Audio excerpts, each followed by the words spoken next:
Hi, today we are in Berlin at Hubraum, the telecom accelerator and incubator. Peter, who are you and what do you do? Hi Martin, I'm founder and head of Hubraum. Hubraum is, as I said, the incubator slash accelerator of Deutsche Telekom, so we're supporting startups in the early and the seed stage, helping them by funding them and advising them, helping them to build their product and their company. And what did you do before you started this Hubraum? Quite some variance in my career. So I already during the course of my studies, I started to build a company.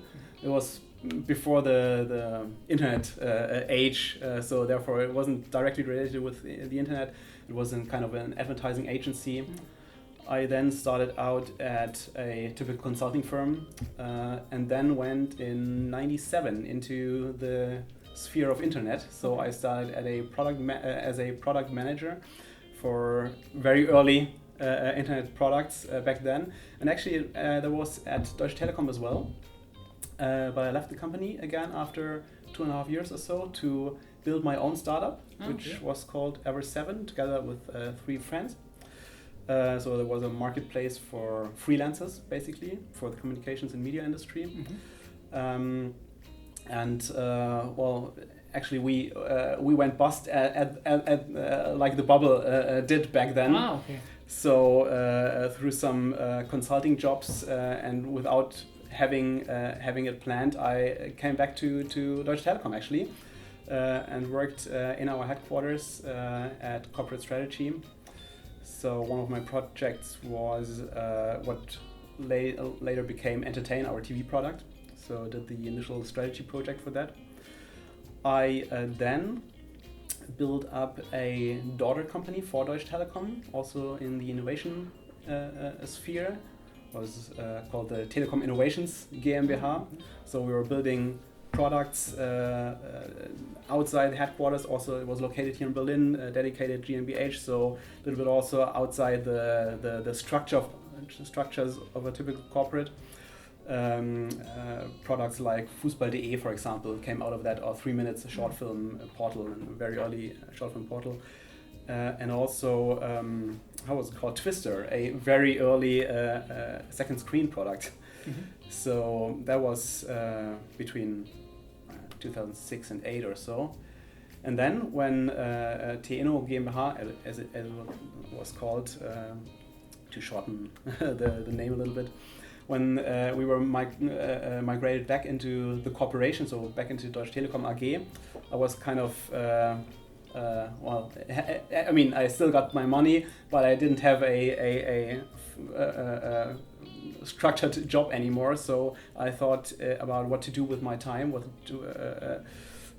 also thought about potentially leaving the company, but then thought that basically what I have learned during my professional life so far, so being an entrepreneur on the one hand side, being in a large corporation on the other hand side, so I thought there must be a way to kind of pragmatically connect those two worlds and create something that helps both worlds equally. And this is what eventually came after another 2.5 years, Hubraum. And can you tell us about the Hubraum business model? So I know that it's an accelerator and you have an incubator. Can you tell us a little bit more about that? Our main activity is the incubator.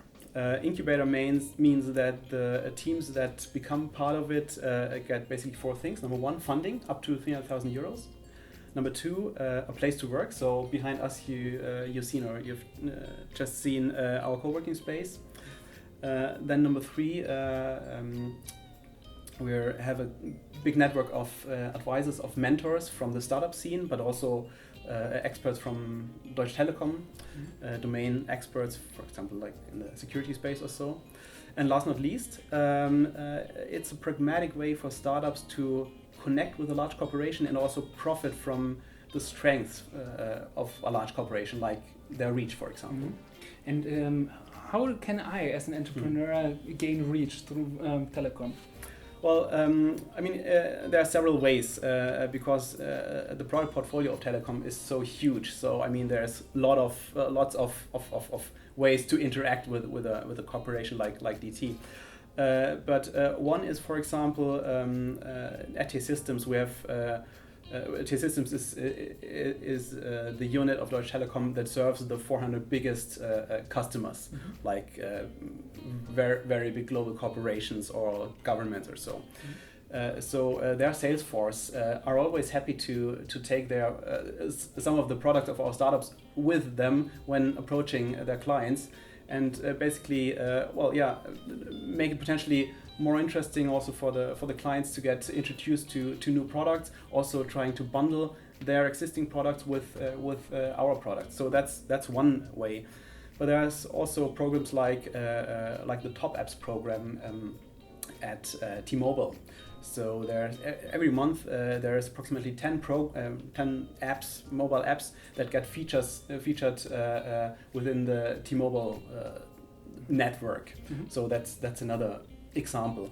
But it can also be, like with one of our startups, Q Learning, that Telecom just becomes a customer and buys their product. Okay, understood from this B2C side that it's Top Apps, and the B2B it's T-Systems.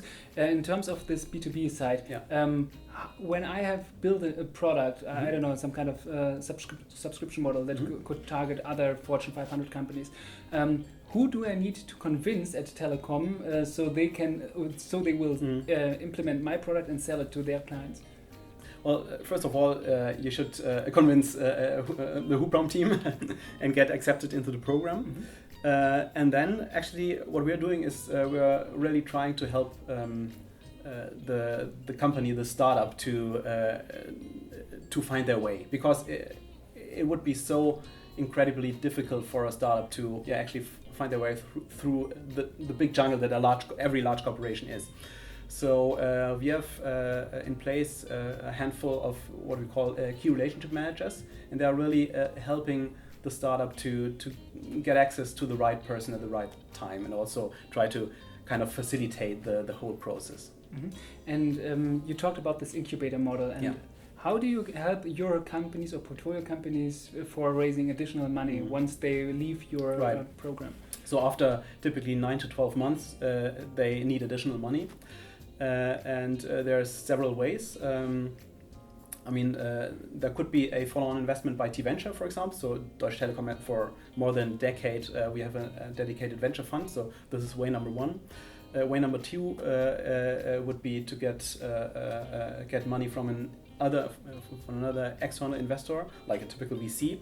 And we have quite a broad network of VCs, so we try to introduce our startups early on to them. We also have a yearly portfolio day that helps introduce our startups. So we are really trying to help get the follow-on financing as smoothly as possible. Okay. And in terms of your accelerator, how does it work? Yeah, so the accelerator basically is kind of the little sister or little brother of the incubator. It's basically the same, but it's shorter, and it's without money, but also without equity. So it's basically a no strings attached program for the startups. And they also get access to our co-working space, they get access to our network of mentors, of experts, and also access to Deutsche Telekom. So they also get the same access to like T-Systems, for example? Right. Oh, great, okay. We always try to teach first-time entrepreneurs not to make as much mistakes as they may be doing. Yeah. And what have been the major learnings for you when starting your own company and when seeing other entrepreneurs failing and succeeding? Well, there's an infinite area of things an entrepreneur should think of. But maybe to name a few. I think first of all, it's super important with whom you're working. So with whom you're working on the one hand side as advisors, as investors, but also your own team. So you should really focus on getting the best people and getting the best team to work, because this is the basis for everything else. Mm-hmm. Then I would say another I think important aspect is, and this also has kind of changed due to the lean startup movement and so on, that as a startup I would always try to start building something, start getting something to work, get it in front of customers, get their feedback, and then get moving like that. And also, I will only approach a VC or an incubator after having done at least a few steps. I mean, we also have accepted ideas on paper, but it's far easier to get the idea over to for example, an investor if there is already something in place, like a prototype or so. Yeah. What else? I mean, actually, one thing might not be a typical learning, but an insight that I get, and that is interesting because when startups approach us, they are so convinced about their product and they know their product so well that oftentimes, and that's really strange, they just forget to really explain what the product is. So they're coming in, telling everything about their marketing strategy, about their internationalization plans, everything. But they forget to tell in a few sentences. Sometimes they are, because I then ask them, sometimes they are not even able to really condense it and just say in one or two sentences what the product is. And this is something I was really, I was in the beginning I was kind of shocked, but now I see it so often. It's really strange. I think that's a thing that is typical potentially to first-time founders. They won't do it a second time. I assume also when telling them they kind of you can change this quite fast. Yeah, it's no problem. They know their product, but oftentimes they just forget to really tell it and to have a one or two sentence kind of elevator pitch thing in mind. Every entrepreneur should have something like that in mind. Okay, Peter, thank you very much for your time. Welcome.